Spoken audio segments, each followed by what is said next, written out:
जय हिंद एवरीवन। इस वीडियो में हम लोग भारत की पंचवर्षीय योजनाओं के विषय में जानने की कोशिश करेंगे, जिसको कि हम लोग 5 ईयर प्लान्स 5 से कहते हैं।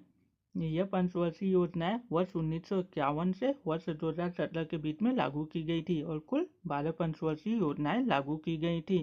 पंचवर्षीय योजनाएं अर्थात 5 ईयर प्लान्स उन्हें कहते थे जो कि एक 5 year based economical and development program हुआ करती थी गवर्नमेंट ऑफ इंडिया के द्वारा, अर्थात यह सेंट्रल गवर्नमेंट के द्वारा एक इनिशिएटिव था। मतलब केंद्रीय सरकार के द्वारा एक योजनाओं की श्रृंखला थी जो कि आर्थिक और बुनियादी ढांचागत संरचनाओं के विकास से संबंधित थी।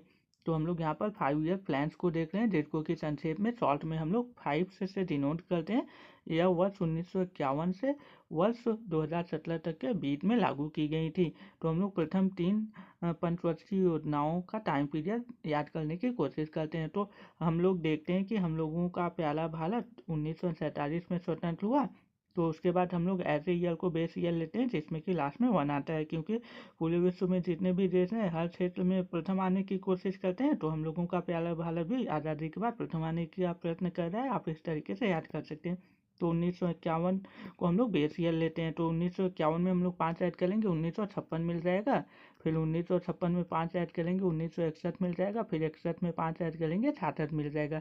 तो इस तरह प्रथम 3 पंचवर्षीय योजनाओं का टाइम पीरियड आसानी से याद किया जा सकता है कि भारत भी प्रथम आने की कोशिश कर रहा था उस समय स्वतंत्रता के बाद। तो 51 से स्टार्ट होता है, 66 तक हम लोग प्रथम 3 पंचवर्षीय योजनाओं के कार्यकाल को टाइम पीरियड को देखते हैं। उसके बाद फर्स्ट प्लान वेकेशन आता है, प्रथम योजना अवकाश आता है।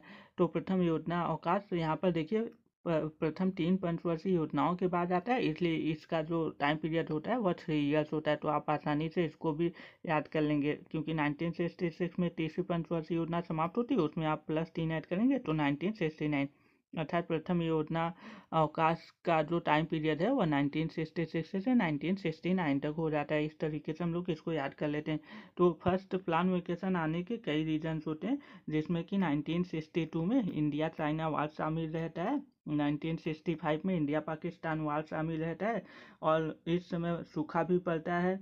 तो युद्ध हो रहा है, सूखा भी पड़ रहा है, और इस वजह से महंगाई बढ़ती जाती है, संसाधनों की कमी होती है, और विदेशी मुद्रा भंडार में कमी आ जाती है युद्ध होने की वजह से, और काफ़ी आर्थिक रीजन्स होते हैं।